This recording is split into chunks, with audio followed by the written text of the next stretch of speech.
ভাই ভাই হ্যাঁ ভাই, আজকে থাকবো শুধু 25,000 টাকা বাইক, শুধু 25,000 টাকা ভাই, 25,000 টাকা থাকবে বাইক। ভাই এবিএস 1,10,000 1,10,000 এবিএস 60,000 65,000 40,000 টাকা পালসার অ্যাপাচি থাকবেই। 60,000 ভাই ওয়াও, কি অসংখ্য ভাই। বলতেছে এগুলা জি ভাই? আসতে হবে কোথায়? নরসিংদী ডাঙ্গা বাজার আসতে হবে লাইভ আসতেছি ঠিক সময় 10 মিনিট পর 10 মিনিট পর ইনশাআল্লাহ।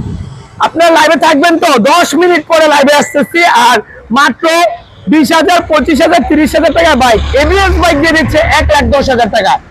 আপনারা সবাই আমাদের লাইভের জন্য অপেক্ষা করুন এবং আমাদের ফেসবুক পেজে যদি নতুন দেখেন পেজটি ফলো দিয়ে রাখবেন। এটা হচ্ছে পাঁচদোনা ডাঙ্গা বাজার, নরসিংদী জেলার ডাঙ্গা বাজারে। আর দেখতেই পাচ্ছেন কত বাইক, শুধু এইগুলো না, আরো বাইক আছে 2-3 শোরুম ভর্তি। প্রত্যেকটা বাইক একদম ভাই, আমি তো দেখলাম না একটা বাইক 25,000 টাকার দামের। এখান থেকে 25,000 টাকা, জি এখান থেকে হবে ইনশাআল্লাহ। এখান থেকে 25, এখান থেকে হবে আমি তো একটা বাইকও দেখলাম না। এটা এত কম দামে কেমনে সম্ভব? শুধু 25 টা 1,25,000, অনলি 25,000 টাকা।